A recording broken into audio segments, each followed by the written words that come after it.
Hi guys, this is Mary Hodges and we are back for our training series, the 4 steps to using independent contractors in your business, and we are going to be talking about step 2 today.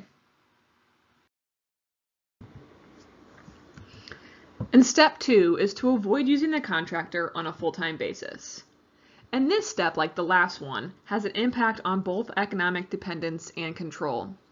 And if you think about it, for economic dependence, the more hours that a worker is performing services for your company, the less time they have to make money elsewhere, whether that's, directly to the public or as a contractor for other companies. So the amount of hours is huge evidence that, number one, the worker may not be in business for themselves as we go back to, the first step, if they're nearly full-time for another company.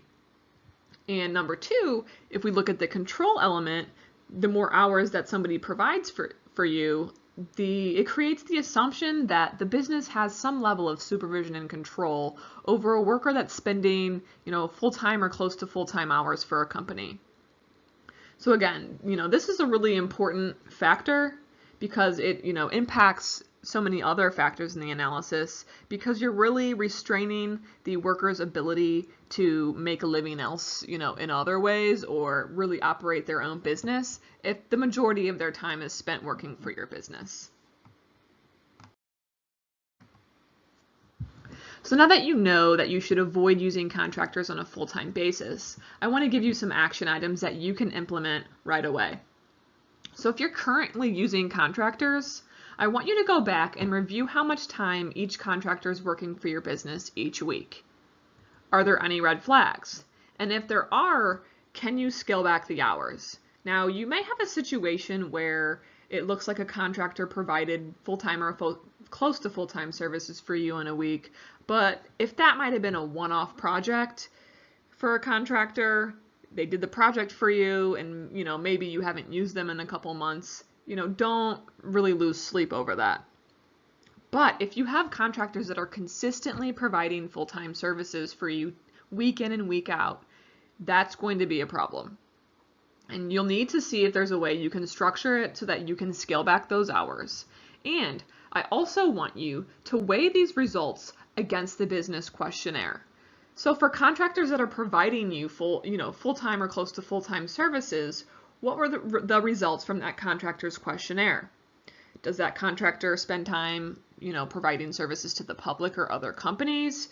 Did it really seem like they were in business for themselves? Because if it didn't, that's definitely going to, give you more evidence that that person should either be an employee or you don't need to continue contracting services with that person. And if you're coming into those scenarios where you're really unsure, definitely that's a time you want to reach out to your legal counsel and get some guidance on what the best way to move forward would be. And another thing I want you to be aware of when, in these independent contractor analysis, I know there's a multitude of tests that, some of them might apply to your business in more than one way. But regardless, most of the time, a court or a government agency is going to look at all the factors combined. And in the legal world, we call that the totality of the circumstances. So like I said, if you have a situation where you have a contractor that worked 40 hours for you in one week, but you haven't contracted with them again, and they just did one kind of one-off project, that's probably not going to be something you need to concern yourself with.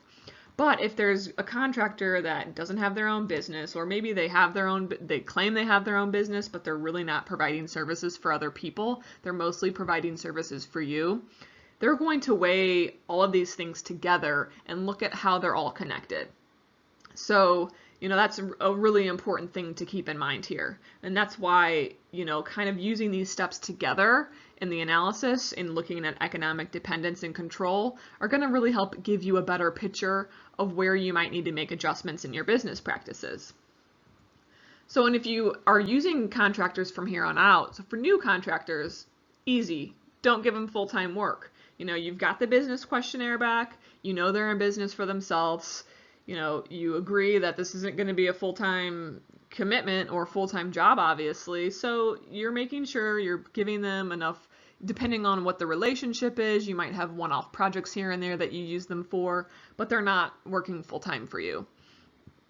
So those are the action items I want you to start thinking about today that you can implement today.